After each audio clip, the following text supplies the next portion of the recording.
It is Friday, February 21st. Let's talk PlayStation.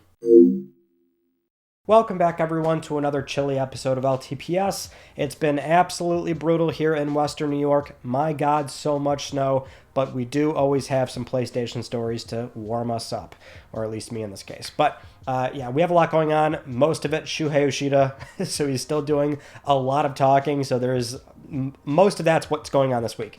But as always, let's begin with our PS Plus reminder. So the February Essential games still live on PSN. Claim those. We also have PS Plus Extra and Premium. The February lineup is now live on PSN as well, and that also means we now have some games that are going to leave the catalog on March 18th. So this is your final warning to play these games before they go away, and they are all certified bangers. I mean, these are incredibly good games that are going to be leaving in about a month. So that's RE3, Dragon Ball Z Kakarot, the Phoenix Wright Ace Attorney trilogy, Life is Strange 2, and True Colors. I loved True Colors. You've got Final Fantasy Type 0 HD, Street Fighter 5, Mortal Kombat 11. Of course, we can't forget Monster Energy Supercross, the official video game 6, which is such a ridiculous wordy title for a video game, but a lot of those are really good, so you've got about a month left to play those games.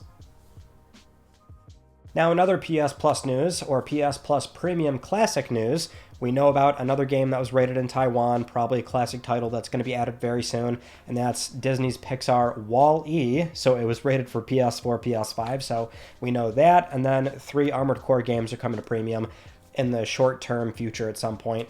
We know Disney, it's an onslaught of this open catalog where they're fully supporting PS Plus Premium. So you've got Wall-E showing up, which we don't know if it's the PSP or PS2 version. So interesting enough, we can now wonder if it's going to be the PS2 version, because before they were opting for the PSP one since the PS2 emulator was not ready just yet. But yeah, Wall-E showing up very soon.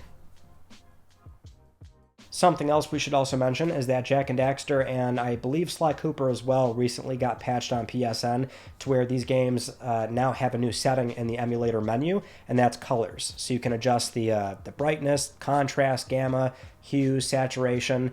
That should be for Jak and Sly. Not sure for those other games. Not sure if we're going to see this option for PS1 or PSP games. Although it's just worth noting that, like, they've come a long way with these classics as far as how many new features are available, as far as like being able to do custom controls and button assignments, NTSC and PAL switching, now the color options, now having PS2 games there as well. So it's been a very slow process, don't get me wrong, but seeing all these trophy patches coming in, or these games now launching with trophies, which the most recent ones being Patapon 3 and United, those have trophies day one. So it's been a lot better nowadays. I want to give credit where it's due, to where over time these games have been greatly improved, and the emulation settings have also been updated to offer a lot more now. Next up, the latest PS5 system software beta is going on right now, and they're handling this a little bit different this time around, because normally what they do is make a PS blog post, let people know all the big changes, and then also tell people that invites were sent out. In this case, they didn't do that. The emails just went out. People already downloaded the firmware, and it's really not that big. So there is a changelog, but there's really only a few items on there. So most notably, they've made changes to activity cards, making it a bit more simple. So activity cards now display fully when you're looking at them, and potential spoilers will still be hidden, obviously. Unicode 16.0 emojis are now supported, so you can use those in messages. And then when you set the parental control restriction level to late teens or older, communication and user-generated content will now default to restrict. If you previously set the level to late teen or older, your previous settings will not be affected, and it will be shown as customized. And they've also improved the system software performance stability and improved the messages and usability on some screens. So it's really not a big change at all, probably why they're not talking about this on the blog or anything, because there's nothing here of note. What we can say is that for activities, we already know that they're not reverting back to how they functioned previously, where it's, resume or start activity, where the cards can jump to that portion of the game. That's still turned off. It would seem very apparent, as we've discussed prior, that the feature just was not used from developers and also the community, just people at large using PS5. They've likely got the telemetry where they were hardly used at all. So I would safely guess that's probably going to stay off. But yeah, this firmware, there's really nothing of note here to talk about. Moving on to some smaller news stories, starting off with Astrobot. Not just the new level that came out every Thursday, that's not too surprising there, but Astro's Playroom is also still getting updated because in the PlayStation Labo section for the gachapon mechanic, where you can add all those PlayStation hardware and accessories to your Labo, the PS5 Pro, the Pulse Elite, and the Pulse Explorer were recently added to the game. So that is super cool. Love to see that.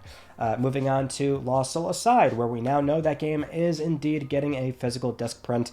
Pre-orders are already live here in the US at $60 USD, so not a full $70 title. We also actually heard from a recent interview with the Ulti Game CEO Yang Bing that Sony got involved with this project like pretty much near the beginning, so all the way back to 2016, which is always a cool little factoid because that pretty much predates the China Hero project. So it seems like they were always looking to invest and be involved with this game in some way. So they kind of talked a little bit more about the process where they had a contact at PlayStation and they were always kind of watching this game throughout its very long, very lengthy development cycle. But that was also really interesting to hear about. Now, moving on to a rumor for Haven Studios' Fairgames, where we're hearing that the game has been internally delayed to 2026. This comes from Giant Bomb's Jeff Grubb, recently discussing this during a Game Mess Decides episode, and he just said that as far as he's aware, the game's been pushed back to 2026. Which, in fairness, this is one of those things where the game never had a release window officially put out there, so we never actually had any indicator of if the game was planned for this year or next year. To me, it always did read as a 2026 game, and that's why like the early cinematic trailer was always kind of like it's just, obviously it's a sort of sales pitch of here's the basic identity and what the game is planned to be, but outside of that, ideally we always like to see gameplay, so there's just not really a whole lot to sink your teeth into from that trailer, and it's also not a good indicator of when the game's coming out. So having said that, I still find that it would be very similar to what they've done with Concord, or what I also expect for the Horizon multiplayer game, is that there's going to be a planned sort of announce and release that's a very tight window. Now granted, they've already shown off the game and announced it, but what I mean is a more formal reveal of here is the gameplay hook, here's all this material, and we'll start really kicking up the process of marketing the game, and it's going to come out in like 3-4 months, right? So that sort of window from the first gameplay trailer to when you can actually play it, probably a small window compared to Concord, which I would suspect is likely going to happen in 2026. I always figured it was a 2026 game. I can't say I'm too surprised by this rumor. Okay, moving on to the real bulk of the show here, which is primarily Shuhei Yoshida, the former president of Worldwide Studios, and then doing the indie initiative for the last 5 years, and then leaving after 31 years, and we have seen that he's been an open book ever since leaving, doing all these interviews and giving us some valuable insight into the PlayStation business. Some things really surprising, some things not so surprising, but we again have 2 new interviews where he's just really spilling some tea on so many topics, and so we can't cover everything again, but we'll try and cover some of the big items here that were really making the headlines this past week. So let's begin with the one from Dean Takahashi over on GamesBeat, where Shuhei was mostly talking about the early days, so the PS1 stuff, how he got started at the company, how Mark Cerny came in, the transition from, say, Cell to x86, so a lot of that old stuff, which definitely a good interview. It does retread a lot of the same steps that they've discussed prior, just in terms of PlayStation history. There's not too many new things in there, but we did hear towards the end of this interview, sort of some context on why he left and what happened with that. So Dean asked why he left PlayStation, and did he face any challenges moving from first-party management to indies. Now, for context, Shuhei initially talked about how himself, Jim Ryan, Sean Layden, Ken Kutaragi, Kaz Hirai, Andrew House, they were all from the same era, which was during those PS1 days. They were some very early OG employees. Now they've handed this down to Hideaki Nishino and Hermen, and then he talks about how Sony was getting criticized by the indie community, which more context here being that he's not talking about 2013 to 15, where from PS4 and Vita they were really supportive. At a certain point it did kind of go back down, so Jim wanted to address that. but Shuhei also didn't want to make this new role be a whole new department and create all these verticals. But Shuhei did want to eliminate this role that he's now taking, and he wanted to make it clear to new hires at PlayStation that it's really important to support indies. So anyway, he eventually got to this quote here where he said, "Moving from first party to indies. Well, I had no choice. When Jim asked me to do the indie job, the choice was to do that or leave the company. But I felt very strongly about the state of PlayStation and indies. I really wanted to do this. I believe I could do something unique for that purpose. That was the bigger change for me personally, moving from first party to indies, than leaving the company this year." Now, that was the one thing out of that entire interview that really blew up and made a lot of headlines, because you've got this, at the time, 26-year veteran at PlayStation who is now being given this ultimatum from the incoming CEO of like, well, you can do this job or leave. It doesn't really sound good no matter how you try and spin it, so it's like, what's going on here?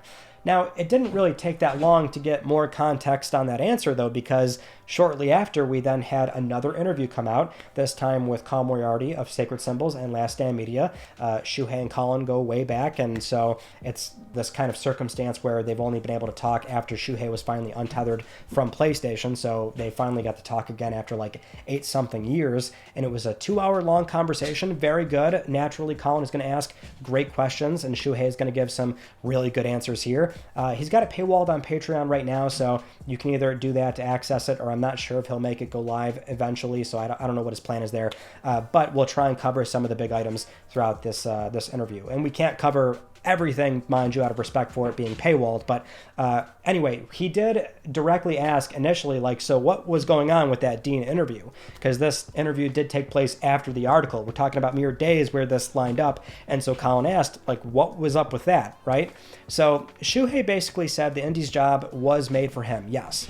But the context here is very much that Jim said this was important, that they should still focus on indies and support those developers. But directly addressing the ultimatum, it was just a matter of Jim wanted to bring in a fresh, younger team, since Shu and Sean were a part of that longer-standing PlayStation leadership, which does dial back to the Dean answer of all those people being from the OG PS1 days. So rounding out the entire answer here, Shuhei said that when Dean's article came out and all these comments were coming in on Twitter, all the headlines being made, he didn't expect that that was the one thing from that interview. From his point of view, he did not think badly of Jim. He just appreciated how Jim helped and supported the indie job for the last 5 years. So that's Shuhei's answer, which it very much does read as, like, I didn't think that was going to be a big deal. There was no bad blood there.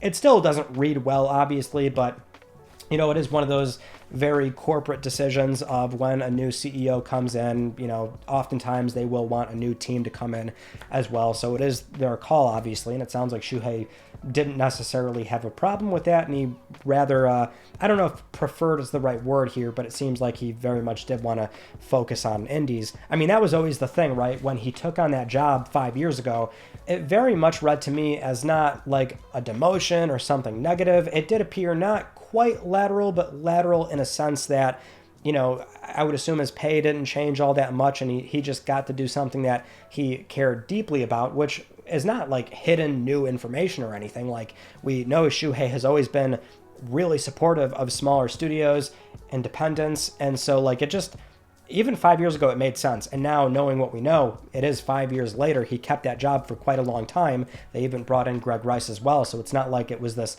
new sort of vanity role that he was filling in. Like, it sounds like it was a genuine thing that Jim Ryan was concerned about. Having said that, it just simply doesn't sound good when it's an ultimatum of, well, you can do this or leave, and that's what rubs people the wrong way, which of course goes into Jim Ryan and people just seemingly disliking him, which is obviously fair. People are allowed to dislike him, but it's always been one of these things where it's a long-standing narrative that, you know, he's just awful and the worst thing to happen to PlayStation. So you have this news come out, it's like the guy can't catch a break. No matter what sort of good he's done throughout PlayStation history, when he took on the CEO role, that's where it just went south completely, and he was much more in the public spotlight. And so in this case, yeah, it doesn't read well. In a weird way, though, it's like corporate structure is such a ugly thing, and that you oftentimes have very few places you can go when you are that high up. So if there is going to be these cutthroat tactics of, I want to bring in a new team, and it's like, well, where are you going to go? because at that point we have no other senior positions you can take. The rest are filled. So it is kind of one of those ugly things where you just kind of get the boot, so to speak, which is what we heard about with Sean Layden, right? It's not pretty. It sucks. I don't like it. You would think somebody like Shuhei could kind of have a lot more leeway as far as what he wants to do. And I don't really know what his personal take was at the time as well. Like, did he want to keep leading first parties? Did he want to climb the corporate ladder? He never struck me as somebody that wanted to really go even further than that. I could be wrong, obviously. I'm not Shuhei. But that's how I always sort of felt about that scenario. And now getting more insight, it's a shame to hear that it was more of an ultimatum scenario, even if it was a job that he wanted and he was passionate about doing. Now, naturally, the live service topic did come up, and they cover a lot on this. So things like opportunity cost, managing teams like Naughty Dog, Bend, Bluepoint, the investment those studios got, how that happened over time, also the relationship those studios have with Sony. There's a lot that we can break down here, so we'll start off with this little cool anecdote, which is that it was Shuhei that signed on the Concord deal originally with Probably Monsters. Now, that's not much of a gotcha in the grand scheme of things, like, oh, it was Shuhei, because obviously at a certain point, Hermen led the entire project and acquired the studio and never asked questions as far as how that game is shaping up and it then becoming a commercial failure. But it was still interesting to hear that, oh, it was actually Shuhei that initially signed the game on with the early prototype that he was able to see. But there was that. Helldivers 2 was supposed to be a PS5 launch title, and that does track with what we heard previously from Arrowhead directly with that one presentation where the game's budget was doubled and it took twice as long, so that's why the game came out 4 years into the PlayStation 5 lifecycle. But going into the live service topic more in a more broad sense. So Shuhei broke this down generationally, which is that before Kazrai, Sony corporate were managed by people that were more of an electronics background. They did not really understand games. After Kazrai, Kenichiro Yoshida made an effort to really understand the games business and be more involved in PlayStation. So having said that, it was around this time where PlayStation was criticized for basically having no multiplayer or live service games. And Shuhei said directly, a lot of that came from investors, not just players, investors, because they love reliable, predictable revenue streams. So Shuhei suspects that when Jim got the CEO role, he had a talk with Sony corporate, and live service was something they wanted them to try. And Sony, to their credit, which, remember, this is Shuhei's words here, Sony, to their credit, gave a lot of new money to SIE and Hermen. They never asked to do less single-player games, but to do that, and now live service. Now, going further into the interview, I'll just piece this together because it's relevant. Colin also asked about the opportunity cost for live service games, how even if it is a new investment, it could still have gone to something else in theory. So this, of course, got into Naughty Dog, Bend, Bluepoint Games. So Shuhei said that these are things that were not under his decision-making, but he does know that The Last of Us Online was something Naughty Dog wanted to do, and it really was the Bungie acquisition and their advice that made them reconsider, because they otherwise would not be able to do things like Intergalactic if a live service game ends up consuming them. He also mentions that he played it and it was like nearly finished or pretty far along, and it was very fun. That's what I've heard about the game as well. But as for Bend, Bluepoint, or even London Studio, it's a matter of the studios looking at what the company is doing, what kind of initiatives they're trying, and pitching something that they know they will get a lot of support on. So it's the studios that do have a lot of different ideas and visions, but if it's a handheld or VR or live service, they might pitch games that they know Sony wants to see. And it's not Hermen pointing fingers at studios saying, you need to do live service. Basically, it is more mutual. So that is most of what Shuhei said, and I gotta be honest, I mean, a lot of this stuff is what we've said on LTPS over the years now at this point with the whole live service topic. So I don't want to sit here and be like, oh, I was right and point my finger at everybody. But I do feel a little validated knowing like this has always been what I've been putting out there, right? I want to at least cover the PlayStation business in a manner where it's like, hey, here's what's going on. Here's why they're doing these decisions. Let's rationalize this, even if we don't necessarily agree with it, because I always like to remind people I don't play these games. I'm sure a lot of you obviously don't, because this has been a very contentious topic in the PlayStation landscape. But I mean, that doesn't change the fact that like it would be incredibly silly for one of the biggest publishers to just stand by and not be in this segment when they have a fiduciary duty to shareholders to create value, right? Why would they not make some attempts in this segment instead of letting the top 10 games on the weekly charts just continue to dominate and not even make any sort of push in that segment? Now, there's always something to be said about how they did it. 3-4 years on with all these canceled projects and the Bungie acquisition being just completely bad in a sense, right, to put it lightly. Helldivers 2 was a success, sure, but we know what ended up happening. It's been a very tough segment for Sony to break into, but there's a reason why they were doing it. I've always reminded people too, like this was public info. We saw it in plain sight, this was new capital. We saw that from the business segment briefing, which showed just how much money and financial backing they were getting from Sony to do not just single player games, but live service in addition. There's always something to be said about how they did it, but there's that aspect. Then the studio relationship thing too. This is where, like, I've seen some say like, oh, like he was right. The studios get to do what they want. Here's the thing. It's a little bit more gray than that, right? We have to remember the context of the teams do have creative autonomy. They can, come up with concepts and ideas and pitch that to Sony. Sony's dad in this case, and they have to approve that project. Sony is, generally speaking, not coming in and telling studios to do X, Y, and Z games. And as Shuhei said, it's not this like you have to do live service thing. But there is that, sort of obvious air of like, well, the company wants live service. What do we pitch to them that we know is going to get approved? And that does put some pressure on teams like your Bend or London studio to do live service. So it's a little bit more gray.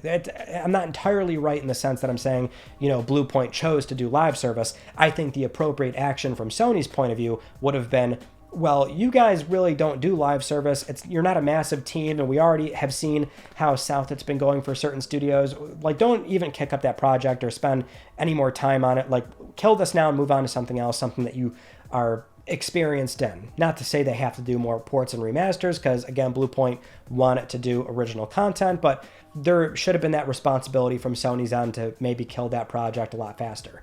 Just to clarify, that's where it gets a little bit tricky, right? There is a gray area as far as like, sure, Sony gives them creative autonomy, but they still have this pressure to pitch something that they know is going to get financial backing and support. Now, something else Shuhei was asked about was acquiring studios and also shutting down studios. What goes into that process? What does that look like? His initial answer is kind of what we already knew, which is that there has to be a long working relationship. They need to have successful games and IP created between them, and also they want to see the studio grow, the leadership having a good relationship with their team and things like that. But to be more particular, it's also because instead of having to draft up a new contract and pay royalties, doing all these things on a game-by-game basis, the idea is you have confidence in the team now, and you're willing to pay a big upfront cost, knowing that the team is going to deliver on future titles. And they can focus on making those games without stressing about the contract process that comes up every time they're ready to do a new game. Now, obviously, this did change during COVID, where there was so much investment going on, and that goes into the new studios and Bungie, but he did also provide insight into Quantic Dream. Why did they not pick them up when they always seemed like a good candidate on paper? And the answer here is kind of what we also have heard prior, is that they didn't really like each other. So the way Shuhei phrased this is that they had differences in the level of affection some people at Sony had with those at Quantic. So that's why that conversation did not really come up. Can't say I'm too surprised by that. That always has been the word on the street, but there's a pretty definitive answer. Now, as far as closing studios, you can tell Shuhei is very careful with what he says on this topic. And it's a very brief answer, but it's the typical sort of answer of finite budget, looking at projects and studios, future potential, analyzing all angles, and considering what else they could be doing. You can tell he really struggles to come up with an answer that makes sense. I mean, no matter what, there's never really going to be a good answer on topics like that because it is such a hard decision for anybody to make when it comes to closing down a studio. But in that sense, he did try to tackle the question, and that's what he gave, even in this sort of post-Sony life where he's untethered and allowed to make these comments, which is similar to what we always hear on these. So another really good question Shuhei got was, has PlayStation lost its Japanese identity? Which this has been going on as a conversation in the community for a while as well, in that, you know, they moved their headquarters over to San Mateo, California. Are they too Western? Have they lost their way? So Shuhei said that, and he actually admits that despite all the credit he receives, one thing he didn't really do well is have successful games that were made in Japan, with the exception of Gran Turismo. So he explained that with Japan Studio, they were mostly doing AA titles, and that was a segment in games that was going away. So you had your AAA getting bigger and bigger, and indies were filling in the gaps for that. He even admits that Kiichiro Toyama, when they shipped Gravity Rush 2, they pitched a few things after that, but they were not able to greenlight anything. So Shuhei said he's actually happy that these former Japan Studio staff were able to leave and do things like Slitterhead or Redditon, because they probably would not have been greenlit under Sony. So that gives a lot more context. He did also talk about how, like, the revenue slice is, well, for Japan, mind you, it's like less than 10% nowadays, whereas previously it would have been a third. So we all know that the Japan market's not nearly as big nowadays. But he also, you know, likes to remind people that you've got the hardware team is in Japan, headquarters is in California, but you've got a lot of studio leadership like Jim Ryan, for example, or Hermen Hulst. They are now still in Europe, right? So it's definitely a very fair answer, and it's one that we always knew from Japan Studio games never selling all that well and the Japanese market going down. But Sony, I mean, that was the whole point of them being a lot more global and mostly eliminating these branches, so to speak, where there's so many different verticals and 3 different versions of a game that has to go through certain everything. It was a lot more complicated back then, but they're a much more global company nowadays. And I would still argue that they've not really shied away from Japan in the same way that people tend to believe.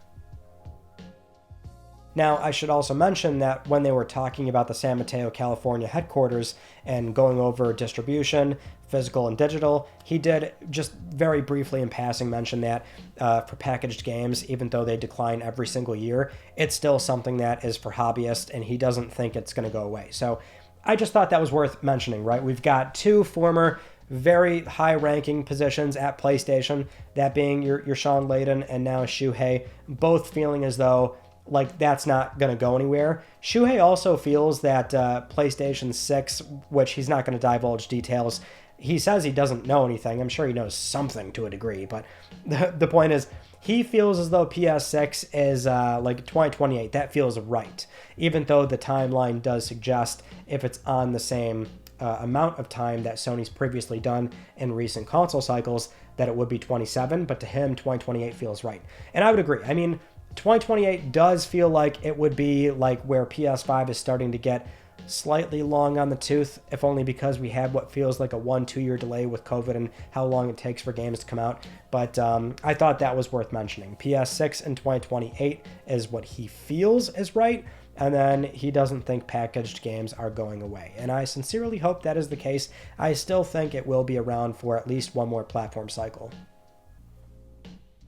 Now, we also got a really fascinating and also funny tidbit surrounding 2 games that were canceled, and I love hearing this stuff. So good on Colin to throw these at Shuhei and get some answers here, which the 2 games are Prophecy from Sucker Punch. You might remember we had leaked footage of that game come out not too long ago. It was a somewhat polished vertical slice of the game, so we could see gameplay and what they were really going for with that experience. That was canceled. They ended up doing Tsushima after that.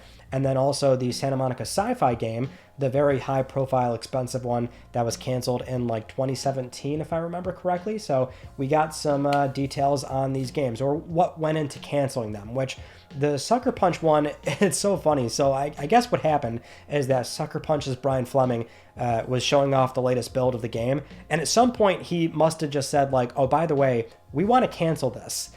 It's like he himself requested the cancellation of that game because I guess what they were saying is that, they couldn't really nail down the core gameplay or the core of why people should be playing it, why they should get invested into the property. They couldn't find their muse, I guess. And so they wanted to cancel their own game.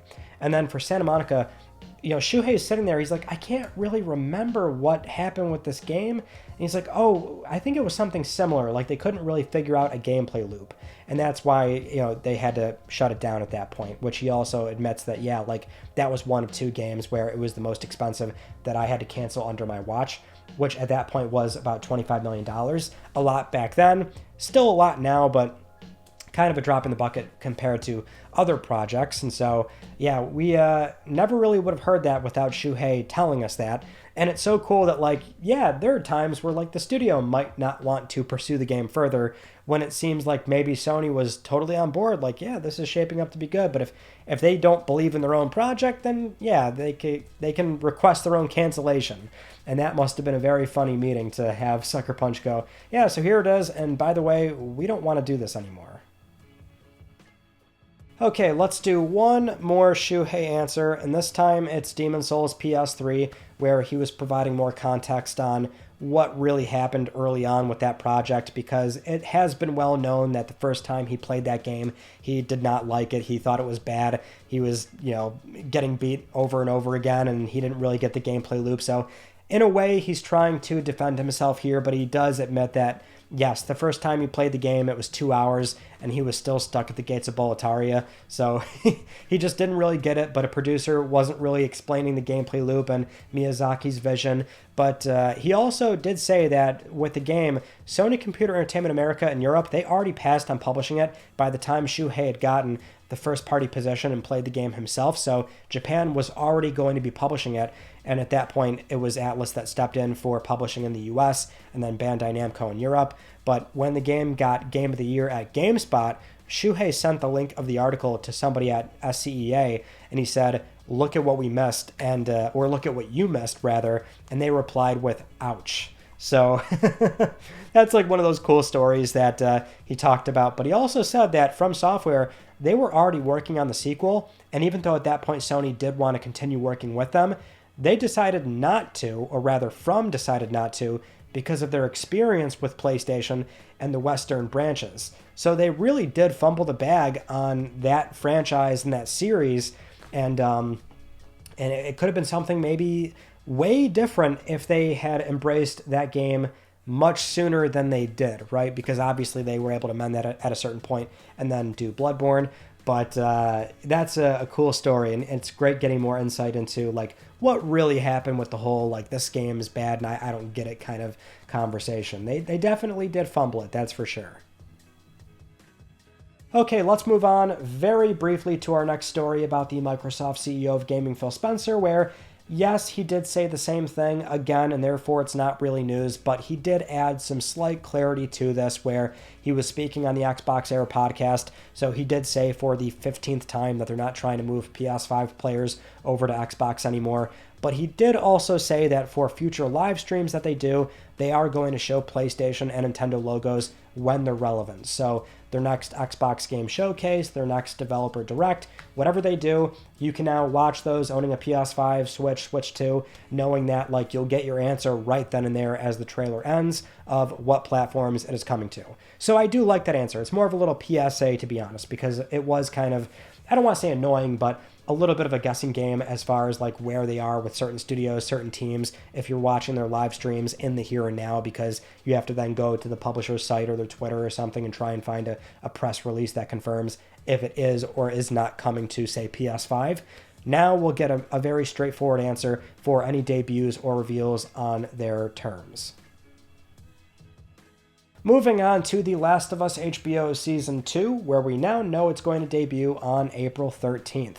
And I am very excited. I cannot wait. They also put out new posters for the show as well, and they are a complete vibe. They look so good, and I genuinely cannot wait to see how far it goes and some of these big key moments and how they're interpreted for the show, and these extra moments that are very much going to be capitalized on, and maybe certain angles that they change in what I would hope is for the better. So yeah, I'm on board. I can't wait. I'm very excited for the show, and April 13th cannot come soon enough.